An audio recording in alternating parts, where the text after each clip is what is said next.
BJP నేత మహేశ్వర్ రెడ్డికి Congress MP Chamala Kiran Kumar Reddy counter ఇచ్చారు. బీజేపీ హయాంలో రూపాయి విలువ ఎందుకు పడిపోయిందని నిలదీశారు. రూపాయికి రూపాయి భారం పెరిగిందన్నారు. బీజేపీ చిత్తశుద్ధి లేని పాలన చేస్తోందని ఆగ్రహం వ్యక్తం చేశారు. సోషల్ మీడియా ద్వారా సెంటిమెంట్ ను రెచ్చగొట్టడం తప్ప చేసిన అభివృద్ధి ఏమీ లేదని దుయ్యబట్టారు. మహేశ్వర్ రెడ్డి గారు అంటే ఆయనకు పాపం ఎక్కువ అవగాహన లేడు. ఇవన్నీ ఫిగర్స్ ఆయన కోసమే చెప్పిన. ఎందుకంటే మళ్ళీ నెక్స్ట్ టైం మాట్లాడేటప్పుడు ఇవన్నీ ఆయన కూడా జాగ్రత్తగా ఈ అంశాలు ఉన్నాయని తెలుసుకోవాలి. అసెంబ్లీలో మాట్లాడేటప్పుడు ఇక పోతే డాలర్, ఇక అయితే అందరికి అర్థమయ్యేటట్టు చెప్తా.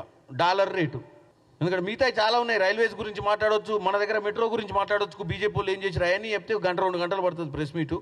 నేను సింపుల్గా మహేశ్వర్ రెడ్డి గారికి చెప్తున్నా, 50 రూపాయలు 2014లో 50 రూపాయల విలువ ఉంటుండే డాలర్, ఇలా దగ్గర 87 రూపాయలకు వచ్చింది.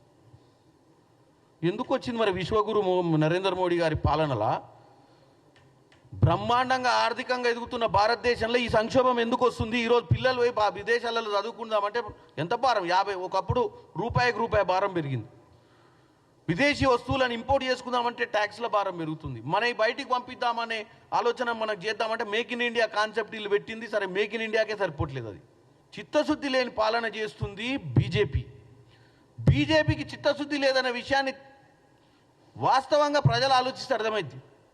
ఈరోజు ఇక అన్నిటికంటే ముఖ్యం వీళ్ళకి ఒక అజెండా, సింగిల్ అజెండా ఉంటుంది. ఏమన్నంటిగా కుల మతాల మధ్యన చిచ్చు రేపడం, ప్రతి దగ్గర సెంటిమెంట్ తీసుకురావాలి. బీజేపీ వాట్సాప్ సోషల్ మీడియాలలో గత చరిత్రను తిరగరాయాలి. గాంధీ గారి గురించి తప్పుగా మాట్లాడాలి.